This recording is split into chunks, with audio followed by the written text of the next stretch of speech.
It's August 2019, and there's a lot of stuff going on. I guess the one big thing everybody has to be noticing is the paving that's going on in Anderson County. Yeah, the county council put out a paving contract for $2.2 million, and we've tried to make that list available to everybody through every source that we could. And then we also put out some information on the roads that are being paved from the penny sales tax, not the penny sales tax, but the sales tax on state roads. And that's a great number of roads there. So you probably have, I know you have millions of dollars that are being spent on roads in Anderson County. If you've been out on 81, you've seen it. If you've been on the highway to Belton or Honeypath, you've seen the paving going on there in different parts of the county. So there's a lot of activity going on paving-wise. It's been a long time since we've seen this much paving. Well, it's been a long time because now the state has some money and the county was able to have $2.2 million. But the thing is, right now, in 2008, when we were in the Depression, a lot of paving contractors went out of business. They couldn't live through it. So now you don't have as many paving contractors or paving contractor employees who know what to do. So the ones that are left are literally swamped with work. And so they're struggling to keep up. They've even created an association where they're trying to recruit people into the paving industry. I mean, you know, right now, pretty good, make a pretty good dollar being a flagman on a job. And they have a school for that. So, A, just now getting money, B, not as many people to work as there were in the past. So that's what you're seeing. Boy, people have, it's a real noticeable difference, the places they've paved, though. Oh, my goodness. I mean, it's almost like you didn't know what you were missing until you do it. All right. I'm just going to jump around here because there's a lot of stuff going on. Let's talk about the airport, the new terminal being built. Where are we at on the airport? Probably about 80% complete on the new terminal, and so we're looking forward to that being completed. In addition to that, you know, we completed the runway redevelopment. That was about 5 or 6 months ago, so that's being done. And some general beautification out of the airport is taking place. So we're happy about that, and we've also ordered, for the first time in the history of the county, we're ordering a specialized fire truck for the airport that is designed to not only fight structure fire, but also to take care of planes and things like that. And so it's really a specialized fire truck, and I'm happy to say that it will probably end up costing Anderson County $18,000, but the fire truck will probably cost closer to $353,000, and it's being constructed right now because every one of these vehicles, it's a one-off. They're not sitting on the shelf, so we're looking forward to that. Why is it important that we continue to expand and maintain our airport system here? Well, because we have a lot of corporate traffic. I will tell you this, the general aviation market across the United States, Greg and Rusty getting us an airplane flying on the weekend, that part of the market is shrinking considerably, not just here, but everywhere else. The entry level to buy an airplane to participate in that activity is out of most people's reach. So what we're concentrating on is corporate jet traffic, which we do. We will never ignore general aviation, not in the least, because these are generally people who live here with us. But corporate travel is one of our biggest money makers, because the money that runs that airport comes from the sale of jet fuel. That's what floats it. Because the airport doesn't receive any money from the county. Now, has the county put money in when we're building the new terminal? Yes, but that's a one-off. You see what I'm saying? And so we want the airport to be self-supporting, not getting any tax money, anything, generate the income available. We get some money from hangar rentals out there, but it's not a large amount of money we get from that. And then we have an aviation shop, mechanical shop out there. We have a very good shop, but we don't make a ton of money off of it, but it's also a service. And traffic is picking up. Where you really make your money is off of cargo jets. And those things, they bring in a whole lot of money, and we're trying to increase the presence of those here because of the growing industry in our area. For economic development, though, you really have to have a good airport for those. Well, you need, because when these people fly in to Arthrex, or they fly in for Bosch or First Quality, or those people, and a lot of these people come up here every week. I mean, you've got to have that. They're not coming someplace where they have to go 80 miles away and then get in a car and drive to their plant. They're not going to do it. It's not going. They don't have the time to do it. Where are we at in our exploration about a new jail? As a matter of fact, we've had some conversations this week. Everybody knows we need a new jail. The thing is, we're doing with the Criminal Justice Study Committee is we're trying to find out what is that number. And the reason, because there are a lot of components in building a new jail. Now, you might not think about this, but how many people do we have out at that jail right now? What are they in for? The other thing is, are they being tried and prosecuted in a fast manner, you know? And if you can fix who you're locking up and divert some of that, and you can have speedy trials, do you need a huge jail? Because if you build a jail with 1,000 beds, you're going to have 1,000 people in that jail. So it's more to it than that. And when you build that jail, don't you think that you ought to have a training center so you can help these people get skills? I'm proud to say with the Criminal Justice Academy that we have already taken 2 inmates because we just started, and the day they walked out of jail, they had jobs. And not bad jobs, good jobs with good companies that paid benefits. A new jail would allow us to do more of that because right now that jail is cramped. We don't have hardly any room for the faith-based community to come in and minister, visitation, things like that. So what we're looking at right now is ways to finance that jail, and hopefully a way to finance that jail without raising taxes. And I think that there's a possibility that can be worked out, not guaranteeing it, but that's council's goal. But yes, we're having those discussions this week. Is there like a timetable down the road where we'd like to have this done by? I think the timetable's probably in the next couple of years because it's going to have to be. I mean, that jail's been out there since the 50s. And it's been added on to. Some parts are all right. Some parts resemble Alcatraz. And people, I mean, we want to make sure that that if you're in jail, you're in jail. And if you need to be in jail, then by God, you need to be in jail. But people forget that we have our corrections officers working out there too. And that's not a great place in a great environment. God bless them for doing what they do. And Major Vaughn and his staff are doing the best job you can with that facility, but you know, you'd like to kind of have a safe place to work. Well, talking about doing the best job in that facility, the mental health initiative has been very successful so far. That has been very good, and we never done that before, but now we're screening for mental health problems, because I'm sorry, half the people that go in there have mental health issues. And do you need to put them in jail? Yes, some of them you need to put them in jail. Some of them you need to put them in jail for a long time, but others could probably benefit from being treated after they've been in jail and been through that process on an outpatient basis because they have mental health issues. All right, I know it's still ongoing discussion. Where are we on the discussion for the vehicle fee? We have had now, as of now, we have had 4 town hall meetings that council has put together, and at least 3 council members have been at every meeting, and sometimes 4. And they have had meetings in Centerville community, had one in Star the other night. We've had them at Belton Honeypath High School. This coming week on Thursday, council will be at West Pelzer to have another one. And it's been very interesting on the reception. The other night in Star, I guess we had 29 people there, citizens. And it was a very engaged conversation. I think it's unanimous that something needs to be done to the roads. But then we get back to that situation where we're also telling them you get about 1,200 miles of state roads. And that gas tax increase is going to take care of those state roads. But we have 1,550 miles of county roads that go in front of your house. And that's where we need money to repair those roads. And so it's interesting, but some people say that you need to cut the budget. Some people say, I like the idea of the gas tax because some people who aren't paying anything in Anderson County would at least have to pay their share. Then you have others saying, and these are older people saying, I think you ought to do something like $15 per car and don't give anybody a break. And then others, and it seems to be the general consensus of council, 64 and over are exempt from paying that. Then in order not to hurt small business and or farmers, the discussion has been that you can only be charged up to 4 vehicles. Anything after that, you don't pay. So council's trying to find out, A, do people want this? B, this is the situation, the real situation, because we know the shape of every county road, we know which ones are dying and which ones are good and which ones are going to live for another 5 years.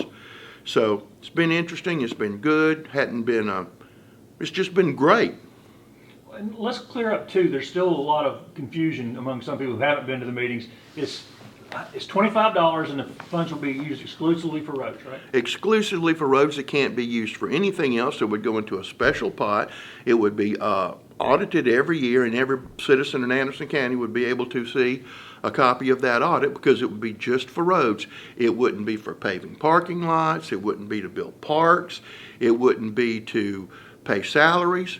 It wouldn't be for anything except money for asphalt. I guess that's the simplest way to say it. And council's been adamant about that. That's what it would be for. That's the only thing it's going to be used for. And under the $25 with the 4 exemptions and exempt over 64, I think what council would like to see is at least $4 million in a steady revenue stream every year for planning. Now, they've also put in there, the conversation from council is that it would be after 4 years, it would have a sunset provision. So council will be able to see if it's working after 4 years, but if not, then they don't have to renew it. And if they do think it's worthwhile, then it would require 3 more votes to be extended from that. So that's where they are right now. But I mean, it's been very good. And I mean, it's kind of funny. I mean, they're going everywhere they can to try to get the message out, and they're also going out there to try to hear what the citizens want. And it's really hard in this day and time to get the message out coherently as you used to in the past. Over time, the number of vehicles in Anderson County is going to grow, so that would grow. One of the latest things is, part of this provision was to reduce taxes by a mill. Well, on a $100,000 house, it would save you about $4. Why not take that mill and devote it exclusively to roads? That would be $750 right there. Then what you raised on the fee, you might not need but $3,250,000, something like that. But council's wrestling with all of this. But your council is wrestling with all of this, and they're just not sitting here. I mean, council hasn't had a tax increase in about 10 years. Sure, they raised taxes one year, but the year before they cut taxes. So that's kind of where we are. And if you do a road fee and you do it with millage, the county only gets about 30% of that money. So, we're raising stuff, but we're not getting it. So the deal is, if we do that road fee, primarily 100% for asphalt. Talking about growth, the Powdersville area and the Pendleton area are really blowing up. What are some of the challenges that we face with that growth? It's challenge every day. Councilman Davis has had a series of listening sessions and interactive council meetings in his district. The big summation meeting is coming up on August 8th on what do the people in the Powdersville 3 and 20 Brushy Creek area want. What do they want to see? And there's been great attendance, and he's actually out there listening and trying to put together what people want to hear. Our planning staff, which they're just wonderful, have been setting up these meetings and attending all of these meetings. So hopefully we're going to find a direction after August the 8th. But it's not going to stop growing, and if you don't have tools to control growth, then it's going to continue to do so. And the same, not quite to the extreme, but Pendleton is growing. But it's coming. It is coming. There are housing proposals and developers streaming in and out of our offices. Our offices every day with 500 housing developments, apartment complexes and everything. We've talked before, but Clemson can't go towards Seneca. They're certainly not going to Central. They're cramped going north.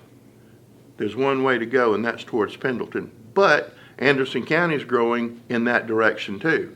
And plus, with Arthrex there and their 2,000 jobs coming there, and some other developments that are taking place that aren't quite ready for fruition. Everybody knows we're going to get another hotel right there where the old State Farm office used to be, right beside Wild Wings. We're getting another hotel there. I mean, it's coming. And I think it's good that it's coming on the interstate and on major highways, so it doesn't get out into the community, doesn't ruin what makes Anderson County beautiful, the trees and the wide open spaces. And you mentioned Arthrex. Their buildings seem to be popping up fast, and they're up and running with a small staff and continuing to hire, right? They've got about 103 people working there now, and they're ramping up. They have people in training now, and I wouldn't be surprised to see a third building coming up here much faster than we originally thought. And the Anderson Institute of Technology, which is going to open this month, is going to be a big part of their growth, right? It's going to be a big part of Anderson County's growth forever. School District 1 and 2 have had their career center for years, and they have done a fantastic job and made a difference, not only in who we're able to recruit, but what people can do when they get out. When they open the Institute of Technology, which will be the first true technical high school in the state, it's going to be a game changer. The day that opens is going to be a great day. The better day is what is going to have been done in 100 years from now, because we're going to be so far ahead of everybody. And don't think that when we're courting industrial prospects, we haven't already used the fact that it's under construction and we could go say, look, there it is. And the fact that it's right there with Tri-County Tech. So the school boards and the superintendents of 3, 4, and 5 are to be commended. Representative Brian White is to be commended for that.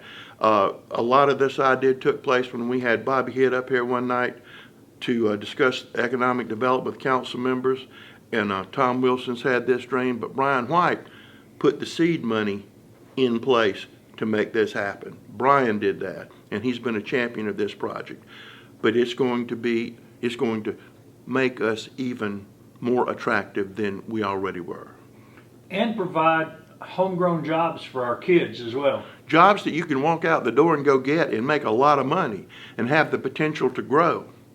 We've talked about this before, but when about 10 years ago, when the majority of this council came in, average hourly rate was around $12. Around $12. And now it's $20. If that's what you want to see, you don't want somebody to have to work 3 and 4 jobs, okay?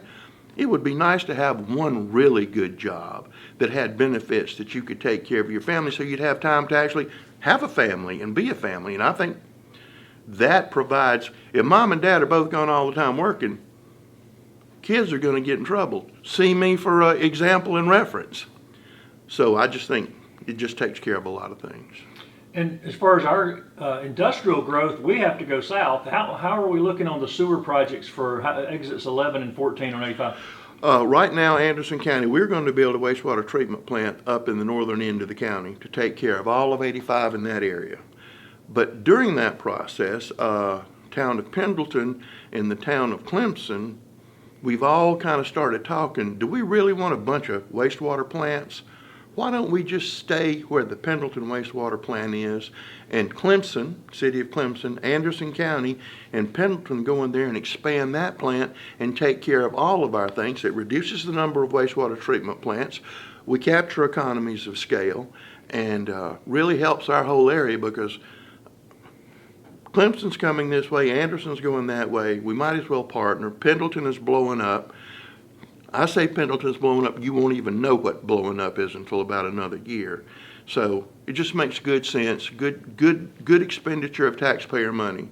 And our council's fully behind that idea of let's share the wealth, but let's also share the cost. But it's really important for those two exits to have sewer to bring in. Nothing happens. You want a bunch of stuff out there that costs 15 cents and it's running off a septic tank? I don't want it for the environment. I want all of those private wastewater plants that are over there. I want them gone. I don't want them polluting lake. Our council voted not only for economic reasons to put sewer so we could have growth, but also to clean up that area environmentally, because you've got private wastewater treatment plants on Lake Hartwell. I don't know if people know that, but I don't think they're in very good shape, and I just assume those disappear.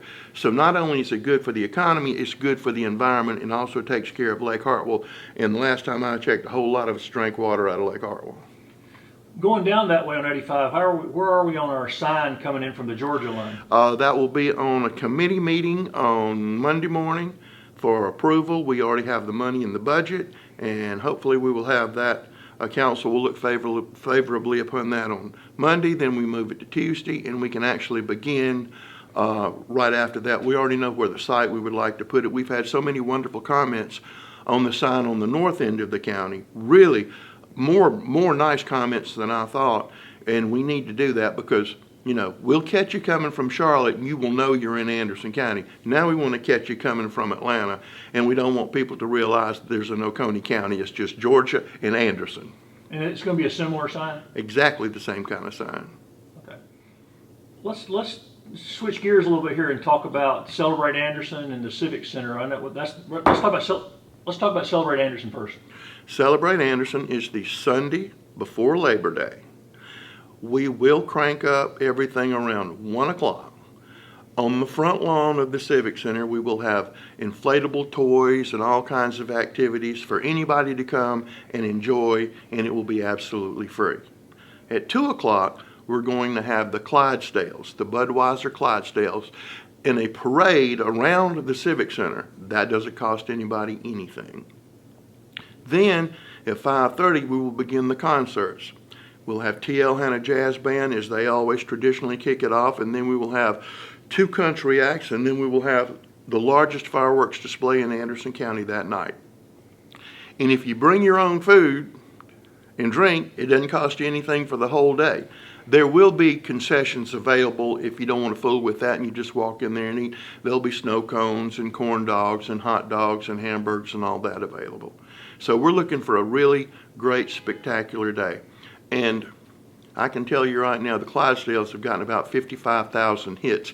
So I don't know if they're going to be more popular than the people that are going to be singing that night. And you and I had talked about this before, but the county makes this free to all citizens, so that does put some restraints, because people have asked, why don't we have bigger name acts and more famous people coming in as concerts? Well, these are pretty good acts. And so, but in the past, we had, I mean, because of Freedom Weekend Aloft money. well, when we had Freedom Weekend Aloft, they received a $250,000 subsidy from the state of South Carolina. That's one of the things. That no longer exists. That money's gone. And plus you had Freedom Weekend Aloft, which was the prime driver of that, and they had the money to do this. This is funded by the county council, and God bless Michelin for funding this, and Arthrex, and Sunbrella for funding this. And a lot of other people in here in Anderson County have put their money together. Last year, it was absolutely packed and overflowing. And so I think it's working out pretty good, because, you know, you can't complain about the price of the ticket. And those people that you just mentioned seem to be the same list that steps up for our charities and everybody else. Yeah, they carry a big burden. They carry a big burden. Granger Nissan stepping up with us this year. Senator Mike Gamble puts money in every year. Representative Brian White. A lot of people put this money in, and again, it's free. It celebrates us. But if you notice, a lot of our friends and neighbors from Oconee and Abbeville and across the river joined us on that day too, and that's absolutely fine, because usually they come here and shop before they do anything, and we're happy about that. I know council's had a number of meetings on the future of the Civic Center and the direction it's headed. Mm-hmm. Tell me where we are headed with the Civic Center. That's always a work in progress, and it's still a work in progress. We have more entertainment coming than we've had in the past, which is what council wanted. We just had the Christian concert with Crowder, which was a sellout, and everybody enjoyed that. We've got Travis Tritt coming, and I'm pretty sure that's going to be a sellout. You have several other people that are in the works to come there right now, but haven't been confirmed. So I think you're going to see more entertainment options at the Civic Center that you have in the past. But the one I mentioned that was a sellout, and Travis Tritt and some others, tickets are going pretty good, really good. So there is a plan. In the past, it seemed more hit or miss. Now it's more strategic to get real acts in here. Yeah, and it is strategic to get more acts in here, because why not have entertainment here? And so that's where we are, and council's put a lot of time and effort on that. So hopefully that's going to go. I think the facilities are looking better, and I think the grounds are looking much better. So we're getting there. But people don't realize that Civic Center is used just about every day. You got this club in there, that club in there. Michelin does most of their training in there during the week. We train our police officers in there. We had the Stop the Violence rally there the other night. We have every charity group in Anderson uses that thing, so it's used all the time. But it's a lot of things that you don't make money out of, or you don't know about unless you go there. And we've talked before, but you know, we don't charge people to go to the duck pond, but that's the cost of the Civic Center. A lot of people go out there and walk on the trails. You don't charge them for that, but that's a cost of the Civic Center. The county doesn't charge people to go play tennis. That's a cost. We have to maintain those things. And when I say we, I'm talking about all of us in Anderson County. And, we have sports leagues out there. And they come out there and they use that place. I mean, and I've said this 1,000 times, if we had 4 more soccer fields, they would be slammed right now. So, And believe it or not, right across the street, they're already talking about setting up Lights of Hope. Lights of Hope, they're already getting ready for that, doing some work over there. And we've got several other things that are coming up. We're also looking at the possibility of a nice spring concert. So, a lot of things going on. It's in full swing, but a lot of the late harvest stuff's coming in, but the farmer's market's done really well this year. The farmer's market has done phenomenally well, and we don't have enough space, which is a good problem to have, and people have really been supporting our farmer's market, and I'm just proud to see it. I always go down there because, I like all that stuff, but a lot of people have been coming down there. I think more people are finding out about it, and I think more people want fresh food, and you can certainly get it there. Plus, when we relaxed the rules that had been in place forever, that you had to be right here from Anderson County, well, you just increase that boundary a little bit, you get a whole lot more people bringing a whole lot more stuff in there. Last time I checked, we don't have anybody in Anderson County growing shrimp. So, makes it a little bit better. And I think adding a few more crafters and artisans has helped too. And are there still plans somewhere down the road to have some downtown markets and stuff as well, somewhere in the months and years ahead or whatever? The resistance from that comes from the farmers at the farmers market. I'm ready to do it now, and I think it would go gangbusters, and I still have that dream. But it's a conversation between us and the farmers. Let's talk a little bit about Paws. They continue to be the model program for pretty much people from all over the country come here and see what they're doing at Paws. Let's talk a little bit about how Paws and how well they're doing. Well, Paws continues to set the standard for animal shelters in Southeast and across the country.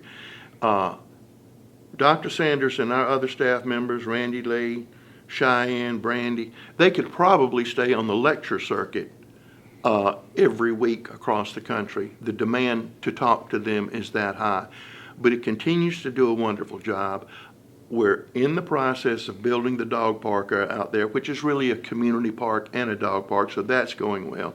You can probably see the Paws trailer out just about anywhere you go. We had Dr. Sanders and company had an event out at the Civic Center a couple of weeks ago it was a strength thing, but she managed to work dogs into it, and the greatest T-shirt in the world, which are for a $20 donation, we'll be happy to get one to you, and it says "Lift Heavy Pet Dogs," and it is a really neat looking T-shirt, which you can get at Paws for a $20 donation, and all proceeds go back into the shelter. I did get one, and I'll say, Dr. Kim Sanders would be worth her salary just as an ambassador, even if she weren't running Paws. I've never run into anybody that's quite that gung-ho about what she was doing. No, but Abbeville, and we've talked about this, Abbeville has a new shelter. Do you know who consulted with them on that? That'd be Dr. Sanders. Greenwood has a new shelter and a new situation. Dr. Sanders. Pickens County, they've changed the way they do things. Who do they consult with? That would be Dr. Sanders. So, and that makes sense because dogs don't know which county they're in. And when people throw out and hurt animals, they don't look at the county line. So why not fix the whole region and make it better for everybody? And that just makes sense. A couple more things there. We're going to have to redo our voting machines. Where are we in that process? Council on Tuesday night will authorize the new voting machines. Then our staff will go receive training, and they will be in use in all of the elections coming up in November. And there are a slew of municipal elections coming up in November. So I think they're going to be good because they're going to be electronic, but they also have a paper ballot backup, which personally I like. I have personally witnessed the way that team works. That's one of the county's strongest groups in terms. I know at the last general election, I saw them helping the elderly and the people who had some disabilities with patients, and that seems to be a really solid group at our voter registration. And we are going to have the state convention for voting registration professionals here in Anderson County. So we're looking forward to that because that's going to be a nice chance to show off Anderson County. Plus, anytime you have a collection of people who do one thing like that, you learn a whole lot.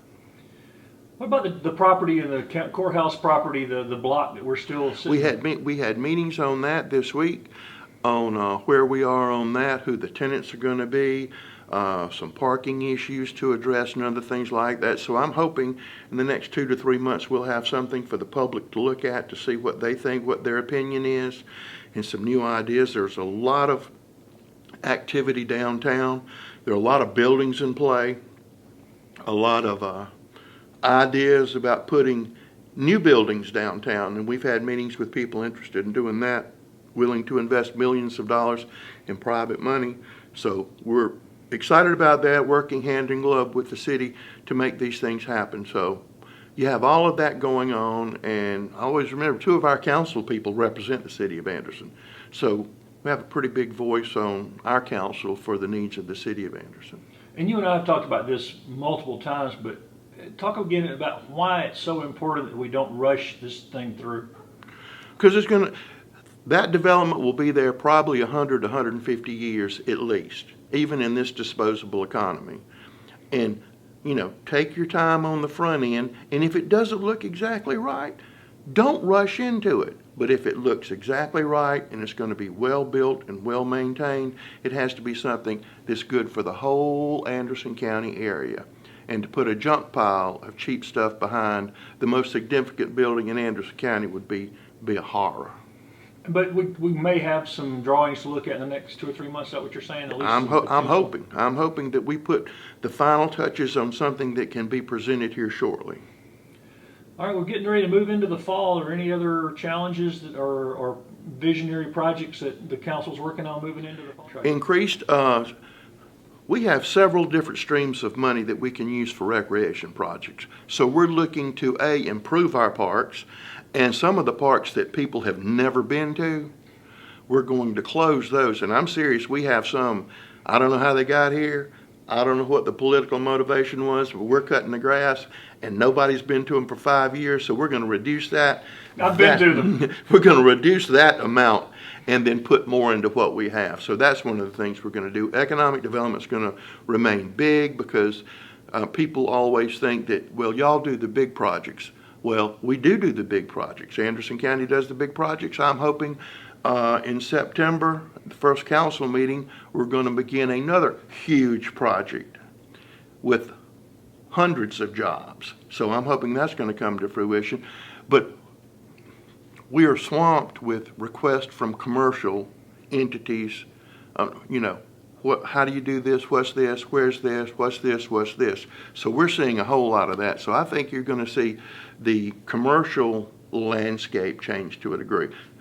Amazon's changing it to a great degree, but there's still brick and mortar buildings that are coming in our area. So it's going to be exciting, managing growth, maintaining growth, and continuing to work as hard as we can for the citizens. People don't realize that per 1,000 employees, we rank 3 from the bottom. But in terms of number of Sheriff's Department personnel, we're number 7. So we want our Sheriff's Department to have everything they need, but we run our county operations lean and mean, and we do that with quality, dedicated public servants. And the philosophy of economic development is not, we just want anybody that will come in here and terrible jobs. No, we don't need your sweatshop. We don't need anything that's sorry. We don't have to. We're better than that, and that's who we go after because we're better than that, and our people are much better than that. And the thing that sells us is these companies come in, because no company comes in here and doesn't talk to these other companies. They just don't do it. And when they tell them, I just think you not come here because, make it harder for me to get employees, but they don't really do that. But they say, look, these people work all the time. And it comes from that farming heritage, because Anderson County has always been big in agriculture and big in textiles. We were industrial cool way before it was cool throughout a lot of part of the South. So that really sets Anderson County apart. And the final thing that sets us apart is we are still the county with the most international firms from the most countries. We have foreign companies galore here, and they absolutely love it. And we absolutely 18 countries and 50 I companies can't or remember, something? 18, something like that. But I just think that's wonderful, because it adds to the rich social mix that we have in Anderson County. But it's something most people don't know. No, no. The things that I don't know amaze me every day that I find out about things in Anderson County. But a really nice place to be, and obviously a whole lot of people have found out about it.